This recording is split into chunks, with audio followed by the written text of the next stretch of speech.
हरियाणा विधानसभा में बीजेपी सरकार का फ्लोर टेस्ट। हरियाणा विधानसभा में सीएम नायब सिंह सैनी ने पेश किया विश्वास मत। हरियाणा विधानसभा में नायब सिंह सैनी का विश्वास मत जीतना तय। सैनी सरकार के समर्थन में 52 विधायक। दुष्यंत चौटाला की जेजेपी ने विधायकों को जारी किया व्हिप। फ्लोर टेस्ट के दौरान विधानसभा से गैर हाजिर रहने के निर्देश।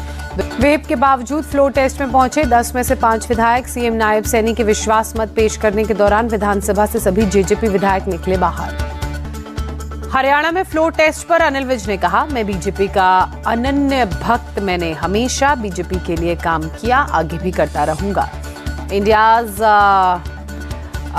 टेक्ड चिप्स फॉर विकसित भारत कार्यक्रम। पीएम मोदी ने दिल्ली में वर्चुअली कार्यक्रम में लिया हिस्सा। पीएम मोदी ने देश में 3 सेमीकंडक्टर प्लांट्स का शिलान्यास किया। वीडियो कॉन्फ्रेंसिंग के जरिए आधारशिला रखी। अपने संबोधन में पीएम मोदी ने कहा, आज का दिन ऐतिहासिक, हम आज इतिहास लिख रहे हैं, अपने उज्जवल भविष्य की ओर मजबूत कदम बढ़ा रहे हैं।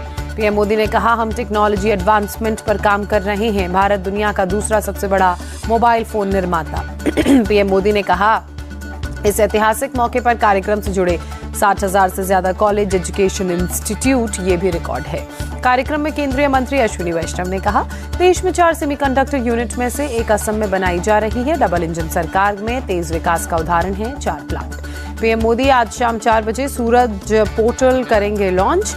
देश के 510 जिलों के लाभार्थी होंगे शामिल।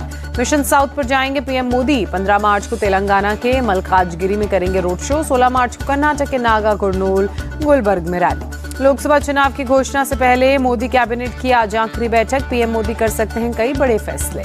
कांग्रेस नेता जयराम रमेश की पोस्ट। चुनावी बॉन्ड से चंदे को लेकर बीजेपी से किए सवाल, कहा पीएम मोदी को देना चाहिए जवाब। तमिलनाडु के पूर्व सीएम पनीरसेल्वम के गुट से बीजेपी की बातचीत जारी। एएमएमके नेता टीटीवी दिनाकरण से भी बात। केंद्रीय मंत्री एल मुरुगन के अन्नामलाई ने की चर्चा। मुसलमानों को सीएए से डरने की जरूरत नहीं, उन्हें हिंदुओं के बराबर अधिकार। केंद्रीय गृह मंत्रालय का बयान। गृह मंत्रालय ने सीएए के तहत नागरिकता के लिए पोर्टल लॉन्च किया। अफगानिस्तान, बांग्लादेश, पाकिस्तान के अल्पसंख्यकों का कर सकेंगे आवेदन।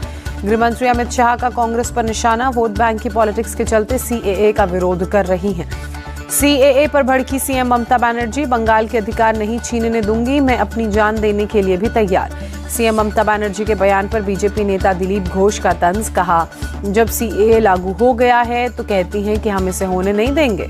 पश्चिम बंगाल के बर्धमान में केंद्रीय मंत्री स्मृति ईरानी का बयान। ममता बनर्जी जानबूझकर वोट बैंक की राजनीति के लिए लोगों को भड़काएंगी। स्मृति ईरानी ने कहा, सीएए से अफगानिस्तान, पाकिस्तान और बांग्लादेश के गैर मुस्लिम लोगों को मिलेगा सम्मान, जो धर्म के आधार पर प्रताड़ित हो रहे हैं। सीएए लागू होने पर जमकर बरसे केजरीवाल। कहा, बीजेपी नया वोट बैंक बना रही है। पाकिस्तान, अफगानिस्तान, बांग्लादेश से आएंगे 1.5 करोड़ लोग। केजरीवाल ने कहा, शरणार्थियों को झुग्गियों में बसाकर वोट बैंक बनाएगी बीजेपी। एक बार रास्ता खुला तो बहारियों की बड़ी तादाद आएगी भारत। केजरीवाल ने कहा, देश के बच्चों को रोजगार नहीं दे रही सरकार, पाकिस्तानियों को देगी रोजगार। पूरे देश की मांग सीएए वापस हो। सीएए के खिलाफ असम की सड़कों पर उतरे छात्र संगठन। छात्रों ने मशाल जुलूस निकाला, सरकार के खिलाफ नारेबाजी की। दिल्ली के दिलशाद गार्डन और सीमापुरी में पुलिस का flag march. Additional SP Sagar Singh कलसी ने कहा, इलाके में गश्त करना हमारा नियमित रूटीन। लोकसभा चुनाव के लिए कांग्रेस की दूसरी लिस्ट जारी। 6 राज्यों के 43 उम्मीदवारों का ऐलान। 13 ओबीसी और 1 मुस्लिम को टिकट। कमलनाथ के बेटे नकुलनाथ मध्य प्रदेश के छिंदवाड़ा से चुनावी मैदान में। अशोक गहलोत के बेटे वैभव राजस्थान के जालौर से लड़ेंगे लोकसभा का चुनाव। बीजेपी से कांग्रेस में आए राहुल कासवा को राजस्थान के चूरू से टिकट मिला। गौरव गोगोई असम के जोरहाट से चुनाव लड़ेंगे। टिकट मिलने पर गौरव गोगोई ने कहा, पार्टी ने बड़ी जिम्मेदारी सौंपी, चुनाव में जाने को तैयार। मध्य प्रदेश के सीएम मोहन यादव का तंज। कांग्रेस के लिए आने वाला समय बहुत खराब, उनके बड़े नेता पहले ही मैदान छोड़ रहे हैं। कांग्रेस की लिस्ट पर बीजेपी का तंज। अजय आलोक ने कहा, कांग्रेस को नहीं मिल रहे उम्मीदवार। भिंड से उम्मीदवार फूल सिंह बैरैया का बयान। कांग्रेस सरकार बनने पर महंगाई कम करने पर काम करेंगे। गुजरात के वलसाड़ से कांग्रेस उम्मीदवार अनंत पटेल का बड़ा दावा। हम इंडी गठबंधन के साथ ये चुनाव जीतेंगे, क्षेत्र के मुद्दों का समाधान निकालेंगे, भरोसा दिया। लखनऊ में एमएसएमई के लिए मेगा लोन वितरण कार्यक्रम। सीएम योगी ने प्रोग्राम में हिस्सा लिया, लाभार्थियों को लोन बांटे। यूपी में योगी आदित्यनाथ आज बरेली में कुतुब खाना फ्लाईओवर सहित कई परियोजनाओं का उद्घाटन करेंगे। शाम 4 बजे बरेली कॉलेज ग्राउंड में जनसभा को संबोधित करेंगे।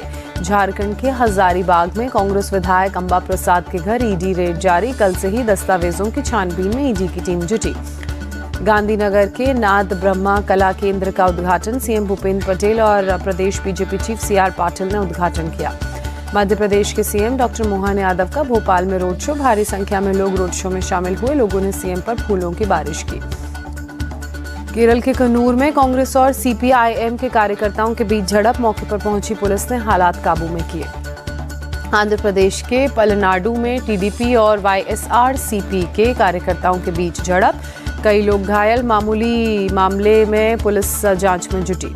पीएम मोदी ने ब्रिटेन के प्रधानमंत्री ऋषि सुनक से फोन पर बात की। फ्री ट्रेड एग्रीमेंट को जल्द पूरा करने पर चर्चा।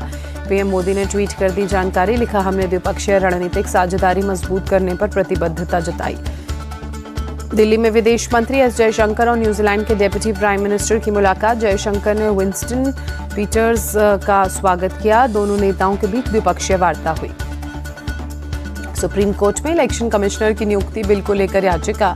15 मार्च को होगी सुनवाई। सरकार ने सीजेआई को नियुक्ति पैनल से हटाया। भारत सरकार का बड़ा ऐलान। हर साल 17 सितंबर को मनाया जाएगा हैदराबाद मुक्ति दिवस। दिल्ली में क्राइम ब्रांच ने नकली दवा सिंडिकेट का खुलासा किया। 7 आरोपियों को अरेस्ट किया। 4 करोड़ रुपए की नकली दवाएं, 89 लाख कैश बरामद। कैंसर मरीजों की कीमोथेरेपी की नकली दवा बनाते थे आरोपी। 7 इंटरनेशनल और 2 भारतीय ब्रांड की नकली दवाएं जब्त की गईं। ग्रेटर नोएडा वेस्ट के 4 मूर्ति गोल चक्कर के पास दुकान में भीषण आग लगी। ढाबे में सुबह सुबह लगी आग। दुकान से उठने लगी आग की ऊंची ऊंची लपटें।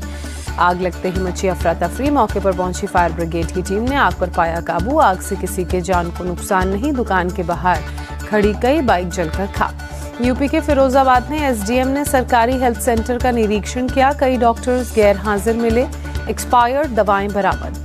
कोलकाता में बेहाला में सामने आया 19 साल की एक लड़की के साथ गैंगरेप का मामला। नेता प्रतिपक्ष शुभेंदु अधिकारी ने ट्वीट कर टीएमसी के एक पार्षद के बेटे पर आरोप लगाया। शुभेंदु अधिकारी के मुताबिक टीएमसी पार्षद के बेटे ने 4 दोस्तों के साथ मिलकर किया गैंगरेप। पुलिस पर पार्षद के बेटे को बचाने का भी आरोप। दिल्ली में सर्व शिक्षा अभियान के तहत काम करने वाले शिक्षक अनशन पर बैठे। 2 साल से वेतन नहीं मिलने से परेशान। कहा, न वेतन न सम्मान, हम कैसे करें काम। शिक्षकों ने अरविंद केजरीवाल पर निशाना साधा। कहा, बिना जानकारी दिए हम टीजीटी टीचर्स को एमसीडी में तबादला कर दिया। कोर्ट के आदेश के बावजूद केजरीवाल सरकार ने समाधान नहीं निकाला। महिला शिक्षकों ने खुले आसमान के नीचे बैनर पोस्टर लेकर धरना किया। कहा, महिला सशक्तिकरण की बात करने वाली केजरीवाल सरकार को नहीं है हमारी कोई चिंता। यूपी के नोएडा में वाहन चोर गिरोह का भंडाफोड़। पुलिस ने गैंग के 4 बदमाशों को अरेस्ट किया। उनसे 10 गाड़ियां बरामद की। हिमाचल प्रदेश के कुल्लू में 100 फीट नीचे खाई में कार गिरी। हादसे में 5 लोग घायल। हैदराबाद के मलकपेट में एक रेस्टोरेंट ने रमजान में फ्री हलीम का ऐलान किया। होटल के बाहर भीड़। आगरा में एक पार्किंग एरिया में देर रात आग लगी। कई वाहन जलकर खाक। जम्मू कश्मीर के अखनूर में बीएसएफ की हथियार प्रदर्शनी। स्कूली बच्चों और युवाओं को दी गई हथियारों की जानकारी। अयोध्या के रामलला मंदिर में श्रद्धालुओं की भीड़। रोजाना 1 से 1.5 लाख भक्त कर रहे दर्शन। श्री राम जन्मभूमि तीर्थ ट्रस्ट ने पोस्ट कर दी जानकारी। दुनिया का सबसे बड़ा ड्रम पहुंचा प्रयागराज। एमपी के रीवा से भक्त लेकर जा रहे हैं अयोध्या। हैदराबाद में हुसैन सागर लेक की लहरों पर लाइट एंड साउंड शो की शुरुआत केंद्रीय मंत्री जी किशन रेड्डी ने उद्घाटन किया। पर्यटकों के लिए बना आकर्षण का केंद्र। श्रीनगर के बडगाम में भारी बर्फबारी से पर्यटकों की संख्या में इजाफा। पर्यटकों के आने से घुड़सवारों की बड़ी रौनक। पहाड़ी पर जाने के लिए लोग घोड़ों का कर रहे हैं इस्तेमाल। जेनेवा में यूएनएचआरसी के सामने बलूच नागरिकों का प्रोटेस्ट। पाकिस्तान के खिलाफ नारे लगाए। यूएनएचआरसी के सामने बैनर पोस्टर लेकर कर रहे प्रदर्शन। Israeli PM Benjamin Netanyahu Hamas को खत्म करने की सौगंध खाते नजर आए। कहा, वो पक्का करेंगे कि गाजा भविष्य में कभी इजराइल के लिए खतरा न बने। पीएम नेतन्याहू ने कहा, इजरायली सेना ने नागरिकों की मौत को कम करने के सभी कदम उठाए। अमेरिकी राष्ट्रपति जो बाइडेन ने नागरिकों की मौत पर चिंता जताई थी। गाजा के दीर अल बाला पर इजराइल का हवाई हमला। बमबारी में कम से कम 11 लोगों की मौत। इजरायली हमले में 4 महिलाएं, 5 बच्चों की मौत। मारे गए सभी लोग एक ही परिवार के। इजरायली वायुसेना ने उत्तर पश्चिम लेबनान पर जोरदार एयर स्ट्राइक की, कम से कम 2 लोगों की मौत, 20 से ज्यादा लोग घायल। इजरायली सेना ने हमले का वीडियो जारी किया। हिजबुल्लाह के खाने के गोदाम सहित 2 ठिकानों को तबाह करने का दावा। इजरायली सेना के मुताबिक अब तक हिजबुल्लाह के 4,500 से ज्यादा ठिकानों को तबाह करने में कामयाबी मिली। 300 हिजबुल्लाह लड़ाके मारे गए। WHO गाजा के अस्पतालों में दवा और ईंधन पहुंचाने में जुटा। 2 अस्पतालों में करीब 24,000 लीटर ईंधन पहुंचाया। गाजा में हवाई जहाज से अंतर्राष्ट्रीय मदद गिराने का अभियान जारी। 5 महीने की जंग के बाद लोग भूखमरी के शिकार। रूस के सीमावर्ती शहर बेलगोरोद पर यूक्रेन का ड्रोन अटैक, एक प्रशासनिक इमारत को नुकसान पहुंचा। रूसी सेना ने यूक्रेन पर हमले का वीडियो जारी किया। बेलगोरोद में घुसने की कोशिश कर रहे यूक्रेनी सेना के हथियारों को तबाह किया। ओमान की खाड़ी में ईरान, रूस और चीन की नौसेना का युद्धाभ्यास, 20 जहाजों ने युद्धाभ्यास में हिस्सा लिया। पश्चिमी रूस के इवानोवो में सेना का एक ट्रांसपोर्ट विमान हादसे का शिकार। विमान में सवार 7 यात्री, 8 क्रू मेंबर्स के मारे जाने की खबर। रूसी रक्षा मंत्रालय के मुताबिक एयरबेस से उड़ान भरते ही प्लेन के इंजन में आग लगी। विमान के गिरने का वीडियो सामने आया।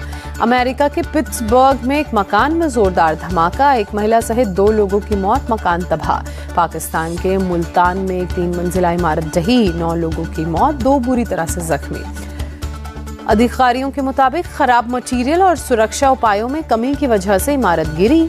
आसपास की इमारतों को नुकसान भी पहुंचा। दक्षिणी अमेरिकी देश बोलीविया में बाढ़ और लैंडस्लाइड का कहर, अब तक 51 लोगों की मौत। बोलीविया में नवंबर से शुरू हुई भारी बारिश से अब तक 43,000 से ज्यादा परिवार प्रभावित। राहत कर्मी रेस्क्यू के काम में जुटे। जर्मनी में ट्रेन ड्राइवर्स की हड़ताल से लोगों की मुश्किलें बढ़ी। काम के घंटों और वेतन को लेकर सरकार से जता रहे विरोध। दिल्ली कैपिटल्स के कप्तान ऋषभ पंत IPL में वापसी के लिए पूरी तरह तैयार। नेशनल क्रिकेट अकेडमी से फिटनेस सर्टिफिकेट मिला। T20 वर्ल्ड कप से बाहर हो सकते हैं विराट कोहली। BCCI को लगता है विंडीज की स्लो विकेट विराट को मदद नहीं करेगी। T20 वर्ल्ड कप के लिए कोहली को लेने से घबरा रहे चीफ सिलेक्टर अजीत आगरकर। विराट ने आखिरी बार साल 2022 में खेला था T20 वर्ल्ड कप। यशस्वी जायसवाल ने फरवरी में ICC player of the month का खिताब जीता। यशस्वी ने इस रेस में न्यूजीलैंड के केन विलियमसन और श्रीलंका के पथुम निसांका को पछाड़ा। यशस्वी जायसवाल ने इंग्लैंड के खिलाफ लगातार 2 टेस्ट मैचों में 2 दोहरे शतक लगाए थे। WTC के मौजूदा सीजन में यशस्वी के नाम सबसे ज्यादा 1028 रन दर्ज। राजस्थान रॉयल्स को बड़ा झटका। तेज गेंदबाज प्रसिद्ध कृष्णा IPL के पूरे सीजन से बाहर। 23 फरवरी को सर्जरी हुई। रविचंद्रन अश्विन ने कप्तान रोहित शर्मा की जमकर तारीफ की। कहा, रोहित असाधारण कप्तान ही नहीं, बेहद अच्छे इंसान। ऑस्ट्रेलियाई क्रिकेट टीम के कोच एंड्रयू मैकडोनाल्ड ने साफ किया, Mitchell Marsh T20 world cup में ऑस्ट्रेलिया के कप्तान होंगे। अफगानिस्तान के T20 कप्तान राशिद खान इंजरी से रिकवरी के बाद वापसी के लिए तैयार। IPL भी खेलेंगे। वनडे वर्ल्ड कप में इंजर्ड हुए थे। PV Sindhu England badminton championship tournament के दूसरे दौर में पहुंची। मेंस सिंगल में HS प्रणय और किदाम्बी श्रीकांत पहले दौर में हारे। फिल्म JNU का पोस्टर रिलीज होते ही विवाद। मुट्ठी में बंद भगवा रंग के भारत के नक्शे पर लिखा, क्या एक यूनिवर्सिटी देश को तोड़ सकती है। फिल्म के पोस्टर में JNU को बताया गया जहांगीर नेशनल यूनिवर्सिटी। रवि किशन और उर्वशी रौटेला स्टारर। फिल्म 5 अप्रैल को बड़े पर्दे पर होगी रिलीज।